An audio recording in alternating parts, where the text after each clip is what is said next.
been struggling with bloating, constipation, and overall belly discomfort for most of my adult life, until I didn't. In this video, I'll show you how learning about FODMAP stopped that endless bloat cycle. And I'm also going to show you exactly how I did the FODMAP elimination diet. We're getting really practical here. Over the years, I've seen all the doctors, all the experts have had all of the fairly unpleasant tests done, and none of them could figure out what the issue was. I live with type 1 diabetes, so the first thing these experts wanted to rule out was celiac disease. Unfortunately, if you live with an autoimmune disease, you're also more likely to have other autoimmune diseases. I'd say luckily for me, it was not celiac disease. The last gastrologist I saw concluded that this was all just normal for my body and I just had to live with it. Thank goodness for Google and my husband. After another day of severe stomach pain and a belly that was so bloated I looked like I was close to my due date, my husband came across something called FODMAP Intolerance, and it fit pretty much all of my symptoms. I usually don't recommend Dr. Google, but in this situation, the medical system had failed me. FODMAP is an acronym. I'll do my absolute best of pronouncing these different words, so bear with me, okay? So FODMAP stands for fermentable oligosaccharides, disaccharides, monosaccharides, and polyols. You probably haven't seen these words before, but you might have seen this. So oligosaccharides is fructans and GOSs. Disaccharides are lactose, monosaccharides are fructose, and polyols are sorbitol or mannitol. Okay, let's not try and have me pronounce those words again. The way that I usually explain FODMAP is that it's a type of carbohydrate that some people have a hard time digesting. The issue for people with FODMAP intolerance is that these carbs or sugars can be poorly absorbed in the small intestine and start fermenting with bacteria creating gas, aka bloat. A FODMAP intolerance can lead to a lot of unpleasant symptoms, as you can see here from this list from Johns Hopkins Hospital. Phew, so I should just not eat anything that contains these carbohydrates, right? It's not that simple. And knowing what foods have a high concentration of these carbohydrates isn't straightforward. I did find an app that's been super helpful in identifying FODMAP foods, and I promise I'll be sharing that with you. But first, I want to share how I learned what foods to stay clear of through the FODMAP elimination diet. Ideally, I would have worked with a dietitian to figure this out, but since I didn't even get an IBS diagnosis from a medical professional, I ended up going through this journey on my own. And there's actually a lot of information on FODMAP, as it's often seen as a first step for treating IBS, so irritable bowel syndrome. And research has shown that it can reduce symptoms in up to 86% of people. The way that I approached this is that I eliminated all high FODMAP foods for 6 weeks. Those were the longest 6 weeks ever. After that, I reintroduced what I suspected were the biggest offenders over the next 4 weeks. And the results, what I got out of doing this elimination diet, well, now almost all of my digestive issues have been resolved. For those very bland 6 weeks, I pretty much only ate ground beef and rice. I'm exaggerating, but not much. Here's a list from Harvard Health on things you should limit. And it's a long list. As you can see, it covers everything from dairy to veggies, sweeteners, and fruit. I also eliminated nightshades, so that's like potatoes and tomatoes, and I had read somewhere that chicken bothered some people, so I also cut that out. That was probably the least scientific thing to eliminate, but that's what I did. So yeah, pretty bland, boring food for 6 weeks, but what kept me on this path was that my stomach quickly just started to deflate and a lot of my symptoms went away. So that really gave me hope that I was doing something positive for my body. And after that 6 weeks, I started to reintroduce different types of food to try and figure out what was really triggering my symptoms. The thing is, I don't think anyone, or at least very few, have issues with all types of FODMAP foods. So the goal was to figure out, well, what triggers my symptoms and what can I eat without symptoms? And the goal was definitely not to eat ground beef and rice for the rest of my life. I reintroduced food slowly over 3 days, and if I didn't have any symptoms, that would be on my nice list.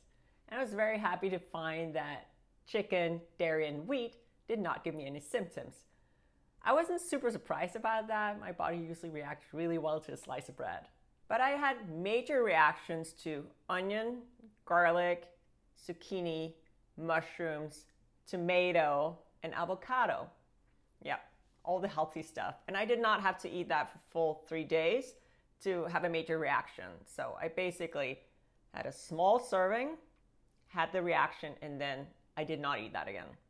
My body is like an angry 6-year-old. It really does not like its veggies. I wasn't too surprised about the mushrooms. I tried these green powders at one point. It's basically just freeze-dried greens that you mix in water. And I gained 4 pounds of water overnight. My body was angry. Ideally, I would have spent more than 4 weeks reintroducing foods back into my diet, but after 10 weeks, I was just very tired of doing this, and I probably cut some corners. But what I did was I cut out all the things that I had reacted to, all the foods that I just listed. I simply cut them out of my diet completely, and not to be dramatic, but this changed my life. But I do know that things change, our body changes, so I have tried to add some of these foods back into my diet over the years. I mean, a full life without onion and garlic or avocado, it's just sad, right? I mean, that means no guacamole. But you know what? I added some back, and some worked, and some did not work, and I still have to eliminate that. For example, I've found that I can eat a quarter of an avocado without any symptoms. And sometimes I'll eat more, but at least now I understand that there'll be consequences. The thing with FODMAP foods is that they're accumulative. That means that you might be okay with eating a small serving, but if you eat a larger serving or if you combine it with other high FODMAP foods, you might see a reaction. So I use garlic powder. I try to stay clear of full garlic cloves because I'll often react to those. I don't eat raw onion, but I have found that I can now eat food that have been cooked with onion in it. I'll just eat around the onions.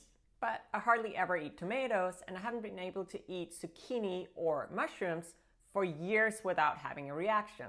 So for me, I just cut those out completely. It's just not worth it for me. And sometimes I'll have reactions to food that I didn't expect.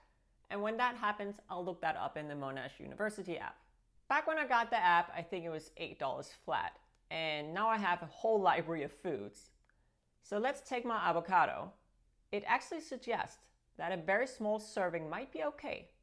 But if you react to sorbitol, this can be a trigger food. I use this app as a reference, and it has been such a solid way to maintain my gut balance. FODMAP foods are a little hard to identify, so this is my go-to tool. And look at this, they even have country-specific food guides. My main issue seems to be with fructan and sorbitol foods, and this app gives me a quick traffic light overview of all the foods in these categories. Another thing that has been hugely helpful for me has been to make substitutions whenever it makes sense. A life without flavor is just a little too sad for me. So I've been really happy to find that there are some FODMAP-friendly spices. Herbs also works, and you can often find good substitutions for a lot of foods. For example, after browsing through the Monash University FODMAP app, I saw spring onion listed as an option. So I tried that out, and what I learned is that I can use a small serving of spring onions instead of regular onions, if I only use the green part that is, without having a reaction. I also found some different FODMAP-friendly spice mixes online, but unfortunately, most of them are fairly expensive, and you have to look really hard to find one that does not include onion. But it can be done, and for me, it's been completely worth it only eating foods that my body can work with, and either limiting or eliminating those foods that do not work for my body. I think this will be a lifelong journey for me, but my system has definitely calmed down quite a bit. But to just get to this level of calm has taken years. So hang in there, keep at it, and don't expect your symptoms to go away overnight. If you suspect that you have a FODMAP intolerance, I hope that you get to work with a registered dietitian to go through the elimination diet and then the reintroduction of foods. I think having a medical professional oversee the process is just the best way to go. Unfortunately, I didn't have that option, but I hope you do. If you like this video, please give it a thumbs up and subscribe to my channel. Remember to turn on notifications, that way you'll never miss a thing.